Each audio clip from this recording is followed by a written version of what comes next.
Assalamualaikum warahmatullahi wabarakatuh. Halo teman-teman, perkenalkan kami dari kelompok 2 yang beranggotakan Vina Nadiatul Faiza dan Melida Puspitasari. Di sini kami membahas mengenai batu bara. Adapun pokok bahasanya yaitu konsep dasar batu bara dan aplikasinya sebagai karbon aktif. Oke, mari langsung kita simak materinya. Pengertian batu bara. Batu bara mempunyai heterogenitas dan kompleksitas yang tinggi.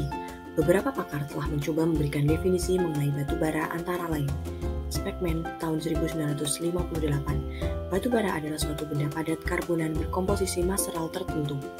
Howard tahun 1963, batu bara adalah batuan sedimen yang mudah terbakar, terbentuk dari sisa-sisa tanaman dalam variasi tingkat pengawetan, diikat oleh proses kompaksi dan terkubur dalam cekungan-cekungan pada kedalaman yang bervariasi dari dangkal sampai dalam.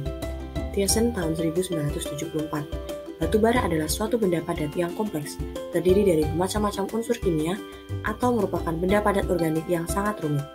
Berdasarkan beberapa sumber di atas, dapat dirangkum suatu definisi yaitu batu bara adalah berupa sedimen organik bahan bakar hidrokarbon padat yang terbentuk dari tumbuh-tumbuhan yang telah mengalami pembusukan secara biokimia, kimia, dan fisika dalam kondisi bebas oksigen yang berlangsung pada tekanan serta temperatur tertentu pada kurun waktu yang sangat lama.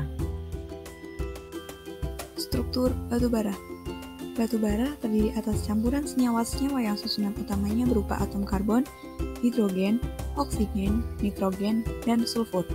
Senyawa-senyawa organik ini bercampur dengan air dan mineral di dalam tanah pada berbagai komposisi. Perhatikan gambar di layar. Gambar ini merupakan struktur batu bara secara sederhana, di mana dalam gambar tersebut selulosa merupakan senyawa pembentuk utama batu bara. Karakteristik batu bara. Batu bara mempunyai ciri khusus masing-masing tergantung pada peringkat menurut ASTM dan ISO. Yang pertama yaitu batu bara peringkat rendah. Sifat fisiknya antara lain berwarna coklat kusam dan akan mengotori tangan jika dipegang, kekerasan rendah atau lunak sehingga mudah digerus, memiliki porositas yang tinggi dan mudah menyerap air, nilai RV kurang dari 0,5% dan bersifat hidrofilik.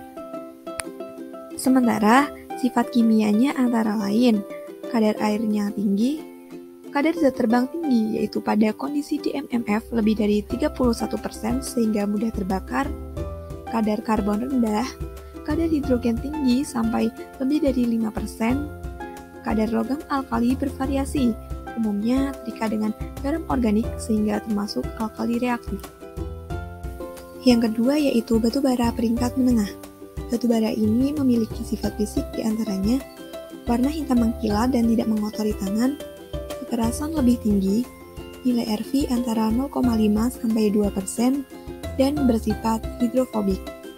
Sementara itu, sifat kimianya antara lain kadar air yang rendah, kadar zat terbang pada kondisi DMMF lebih dari 14%, kadar karbon lebih tinggi, kadar hidrogen lebih rendah, serta logam alkali umumnya tidak terikat dengan garam organik sehingga tidak reaktif. Batu bara terbaik yaitu batu bara peringkat tinggi. Batu bara ini memiliki sifat fisik diantaranya warna hitam mengkilat sampai keperakan, kekerasan tinggi, porositas sangat rendah, nilai RV antara 2-6%, dan bersifat hidrofobik. Sementara sifat kimianya yaitu kadar air paling rendah, kadar zat terbang paling rendah, kadar karbon paling tinggi, kadar hidrogen terendah, serta logam alkali umumnya tidak terikat dengan garam organik. Proses pembentukan batu bara. Nah, batu bara yang kita kenal dibentuk dengan proses pembentukan timbunan tanaman dalam tanah dan membentuk lapisan gambut dengan kadar karbon yang tinggi. Menurut Susilawati tahun 1992, proses pembentukan batu bara terdiri dari 2 tahap, yaitu tahap pertama ada tahap biokimia atau penggambutan. Tahap ini adalah tahap ketika sisa-sisa tumbuhan yang terakumulasi tersimpan dalam kondisi bebas oksigen anaerobik di daerah rawa dengan sistem penirisan atau drainage system yang buruk dan selalu tergenang air beberapa inci dari permukaan air rawa. Material tumbuhan yang busuk tersebut melepaskan unsur H, N, O, dan C dalam bentuk senyawa CO2, H2O, dan NH3 untuk menjadi humus. Selanjutnya oleh bakteri anaerobik dan fungi, material tumbuhan itu diubah menjadi gambut. Tahap kedua adalah tahap pembatubaraan atau qualification. Tahap pembatubaraan merupakan proses diakinesis terhadap komponen organik dari gambut yang menimbulkan peningkatan temperatur dan tekanan sebagai gabungan proses biokimia, kimia, dan fisika yang terjadi karena pengaruh pembebanan sedimen yang menutupinya dalam kurun waktu geologi. Pada tahap tersebut presentase karbon akan meningkat, sedangkan presentase hidrogen dan oksigen akan berkurang sehingga menghasilkan batu bara dalam berbagai tingkat maturitas material organiknya. Selanjutnya, terdapat faktor-faktor yang mempengaruhi pembentukan batu bara antara lain, yang pertama sejarah geologi dan pembentukannya, yang kedua waktu, di mana semakin lama tertimbun, maka akan semakin baik peringkat batu baranya. Yang ketiga, tekanan. Tekanan dapat menyebabkan perubahan fisik, pengeringan, pembentukan struktur pita-pita atau band, dan perubahan kimia. Yang keempat, temperatur. Semakin tinggi temperatur yang dialami batu bara, maka semakin tinggi peringkatnya. Kemudian, lokasi keterdapatan batu bara. Nah, lokasi keterdapatan batu bara ini didukung oleh dua teori. Teori yang pertama adalah teori in situ. Menurut teori ini, batu bara terbentuk di tempat tumbuhan itu berada, yaitu rawa-rawa atau danau pada hutan basah. Tumbuhan yang mati langsung tenggelam, lalu mengalami pembusukan tidak sempurna, hingga menjadi fosil tumbuhan yang membentuk sedimen organik, kemudian menjadi batu bara. Ciri-cirinya adalah sebagai berikut. Pertama, lapisan batu baranya tebal, kedua, kualitasnya bagus, ketiga, penyebarannya luas, dan keempat, daerah persebarannya di antara Ombilin, Sumatera Barat, Bukit Asam, Sumatera Selatan, Kota Baru, Kalimantan Selatan, dan Sungai Berau, Kalimantan Timur. Kemudian, teori yang kedua adalah teori drift. Menurut teori ini, batu bara terbentuk di tempat yang bukan merupakan asal tumbuhan. Tumbuhan yang mati mengalami pembusukan sampai menjadi gambut atau pit, kemudian mengalami transportasi atau pengangkutan oleh air dan terakumulasi di suatu tempat, lalu tertimbun oleh lapisan sedimen hingga mengalami pembatubaraan atau qualification. Ciri-cirinya adalah sebagai berikut. Pertama, lapisan batu baranya tipis. Kedua, kualitas kurang bagus karena mengandung pasir dan debu pengotor. Ketiga, penyebarannya sempit tetapi terdapat di banyak tempat. Nah, daerah persebarannya di delta sungai Pulau Sumatera, Kalimantan, Jawa Barat, dan Papua Barat. Nah, di sini kita bisa melihat gambar mengenai jenis-jenis batu bara. Terdapat jenis batu bara pit, lignite coal, subbitumen coal, bitumen coal, dan antrasit. Untuk penjelasan lebih lanjut mengenai jenis-jenis batu bara ini akan dijelaskan pada slide berikutnya. Berdasarkan kualitasnya, batu bara memiliki kelas atau grade yang secara umum diklasifikasikan menjadi 4 kelas utama menurut standar ASTM atau 5 kelas jika dimasukkan pit atau gambut sebagai jenis batu bara yang paling mudah. Nah, jenis yang pertama adalah gambut atau pit. Golongan ini sebenarnya termasuk jenis batu bara, tapi merupakan bahan bakar. Hal ini disebabkan karena masih merupakan fase awal dari proses pembentukan batu bara. Endapan ini masih memperlihatkan sifat awal dari bahan dasarnya yaitu tumbuh-tumbuhan. Yang kedua adalah lignite. Lignite sering disebut juga sebagai brown coal.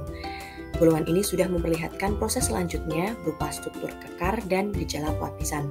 Apabila dikeringkan, maka gas dan airnya akan keluar.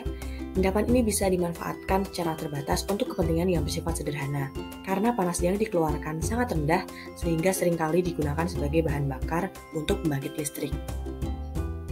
Nah, ada golongan ketiga yaitu subbituminous atau bitumen menengah.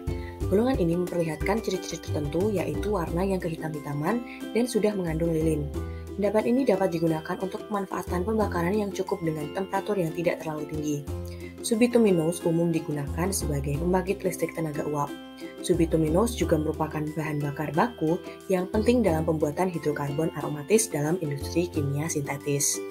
Selanjutnya ada bituminous. Bituminous merupakan mineral padat berwarna hitam dan kadang coklat tua, rapuh atau brittle, dengan bentuk bongkah-bongkah prismatik berlapis dan tidak mengeluarkan gas dan air bila dikeringkan. Sering digunakan untuk kepentingan transportasi dan industri, serta untuk pembangkit listrik tenaga uap. Yang terakhir adalah antrasit. Golongan ini berwarna hitam, keras, kilap tinggi, dan pecahannya memperlihatkan pecahan cokoidal. Pada proses pembakaran memperlihatkan warna biru dengan derajat pemanasan yang sangat tinggi. Digunakan untuk berbagai macam industri besar yang memerlukan temperatur tinggi. Semakin tinggi kualitas batu bara, maka kadar karbon akan meningkat, sedangkan hidrogen dan oksigen akan berkurang. Batu bara bermutu rendah seperti lignit dan subbituminous memiliki tingkat kelembapan atau moisture yang tinggi dan kadar karbon yang rendah sehingga energinya juga rendah. Semakin tinggi mutu batu bara, umumnya akan semakin keras dan kompak, serta warnanya akan semakin hitam mengkilat. Selain itu, kelembapannya pun juga akan berkurang, sedangkan kadar karbonnya akan meningkat, sehingga kandungan energinya juga semakin besar. Bahasan selanjutnya yaitu aplikasi batu bara. Di sini kami mengambil topik pemanfaatan batu bara menjadi karbon aktif dengan proses karbonisasi dan aktivasi menggunakan ligen asam fosfat dan amonium bikarbonat. Seperti yang kita ketahui bahwa umumnya batu bara digunakan sebagai bahan bakar. Akan tetapi, sebenarnya batu bara dapat dimanfaatkan sebagai non-bahan bakar yang dilakukan melalui beberapa cara. Di antaranya, mengkonversikan batu bara menjadi bentuk lain yang bermanfaat melalui proses karbonisasi, gasifikasi, hidrogenasi, oksidasi, ekstraksi, serta aminasi.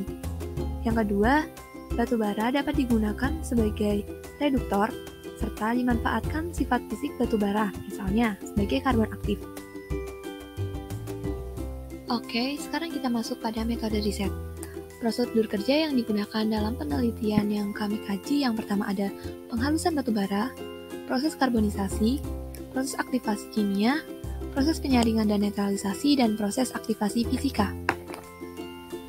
Proses pembuatan karbon aktif pada penelitian ini secara umum terdiri dari dua tahap, yaitu karbonisasi dan aktivasi.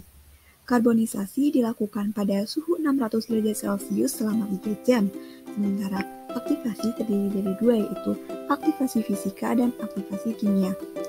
Aktivasi kimia menggunakan reagen tunggal, yaitu asam fosfat, dan reagen kombinasi, yaitu larutan asam fosfat dan amonium bikarbonat. Variabel konsentrasi larutannya adalah 1 molar, 1,5 molar, dan 2,5 molar.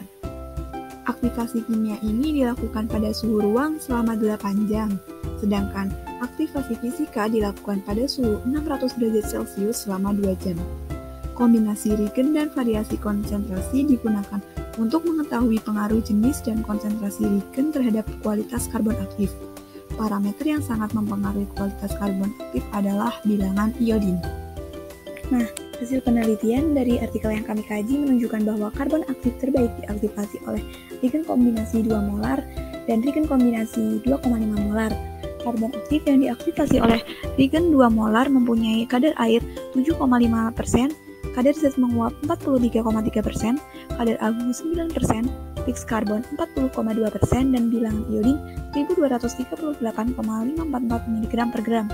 Sementara itu, karbon aktif yang diaktifasi oleh reagen dengan kombinasi konsentrasi 2,5 molar mempunyai kadar air 7,4%, kadar zat menguap 39,1%, kadar abu 10%, fix karbon 34,4%, dan bilangan iodin 1238,544 mg per gram. Secara umum, karbon aktif belum memenuhi standar SNI, akan tetapi penelitian ini menunjukkan bahwa reagen tunggal asam fosfat maupun reagen kombinasi adalah reagen yang baik untuk aktivasi kimia. Hal ini dibuktikan dengan bilangan iodin yang memenuhi standar pada semua hasil karbon aktif, yaitu antara 1172,556 sampai 1238,544 mg per gram. Sekian presentasi dari kelompok 2. Ada kurang dan lebihnya kami mohon maaf. Wassalamualaikum warahmatullahi wabarakatuh.